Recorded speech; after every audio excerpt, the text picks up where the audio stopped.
The case I'm about to cover is complicated, a lot more complicated than it appears. On the outset, the answer to the case seems obvious. A man goes to San Francisco to collect a bounty of drugs for his medical marijuana business and disappears. Occam's razor, the idea that the answer with the simplest explanation is the best, would say, it was a drug deal gone wrong. However, if there's one thing I've learned over the past 19 episodes of producing this podcast, it's that when it comes to unsolved missing persons cases, the simplest explanations are by no means the most correct.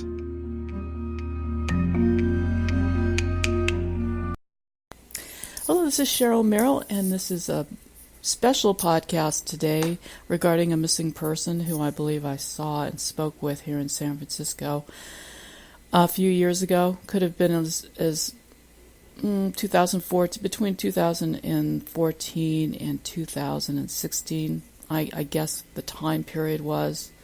I'm not very good with time, but I'm trying to rely on various factors like how crowded it was at the time when I spoke with him. You know, this area has changed a lot, so I can go by that. I can also go by the fact that I don't even think I had an iPhone back then. I got my iPhones really late, you know, so it could have been 2014. Had I had an iPhone, I would have taken a picture of him because of what he was wearing when I initially first saw him.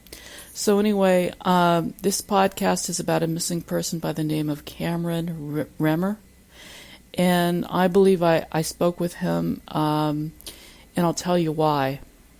It was very unusual. At first I spotted him walking in front of Grace Cathedral, and he's very recognizable in some kind of very colorful costume. I don't know if it was a jester costume or what. I can't recall what it was, but he was making a fool of himself yelling. Okay, he was yelling, and I saw that the police were talking to him later on because he was really loud.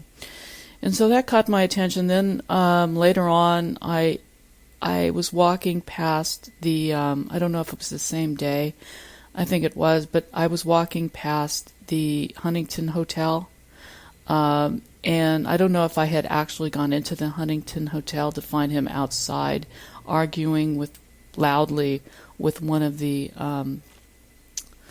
the doormen who were out there. And they usually help people get in and out of their cars.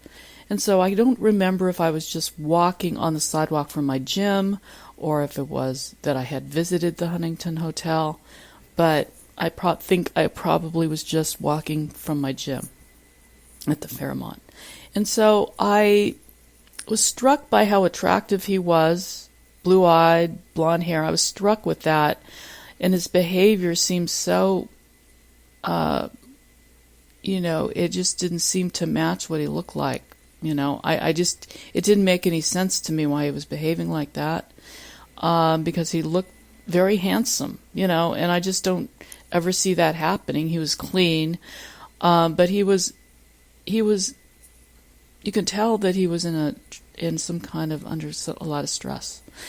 And so, he just wanted to argue with people and cause conflict, maybe so they'd remember him or try to get him out of his situation. I don't know what. So I decided to speak with him about Jesus. You know, at first I, just was struck by how his blue eyes just stood out and how clean he was for somebody behaving like that, because I thought he was a homeless mental patient on the streets. But he was clean, and I just was struck by his situation was unusual. And so I spoke to him, and he was just really, really loud and obnoxious, and he was kind of testing me to see if he could trust me, I think, by how I reacted to him.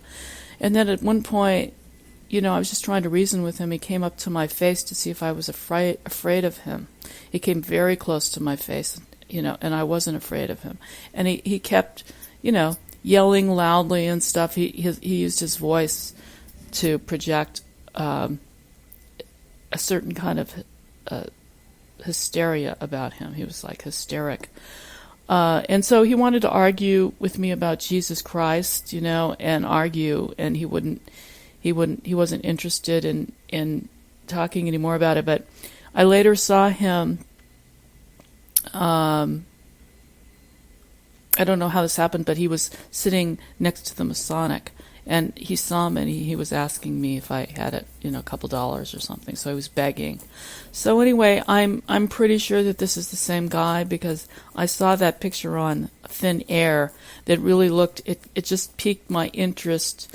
The reason I was on Thin Air was because I used to go to junior high school in a class with Nancy Pollicus, who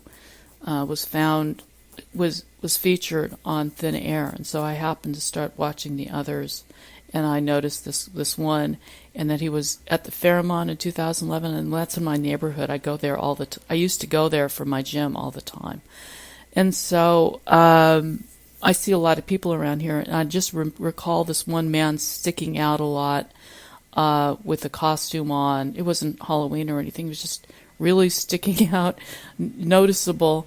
And then I spoke with him, and I couldn't believe that someone who was that attractive was behaving like that.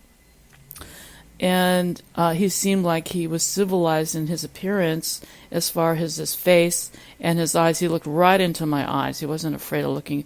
So I knew he wasn't schizophrenic, because if he was, he wouldn't be looking into my eyes like that, or even approaching me and coming up to my face. If he was a schizophrenic, he wouldn't even be connecting with me. He connected with me, but he disagreed with my belief in Jesus and didn't want to talk about it. He was arguing very, very loudly with me.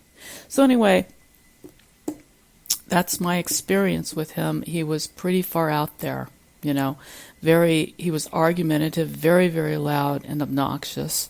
He was cursing, he was saying the F word and stuff.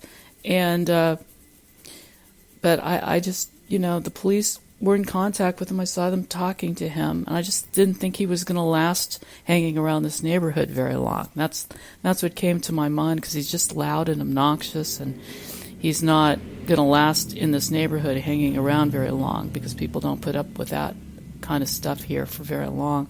So that's all I really have to say. I haven't seen him since, but I'm pretty sure that was him, and I think it's between 2014 and 2015 that I saw him.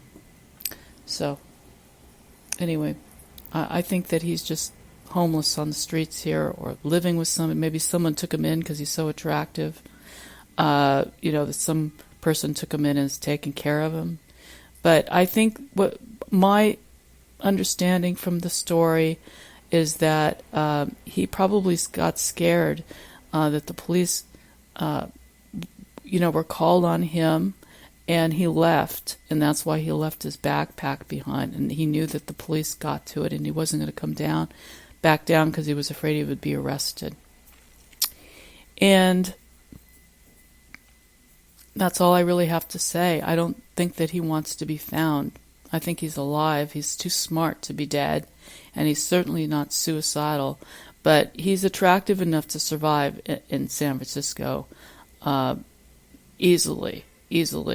And I'm sure that people have helped him out. People help each other out here in this city, and I don't think he's dead, or I don't think he's in any. He just doesn't want to be found for whatever reason.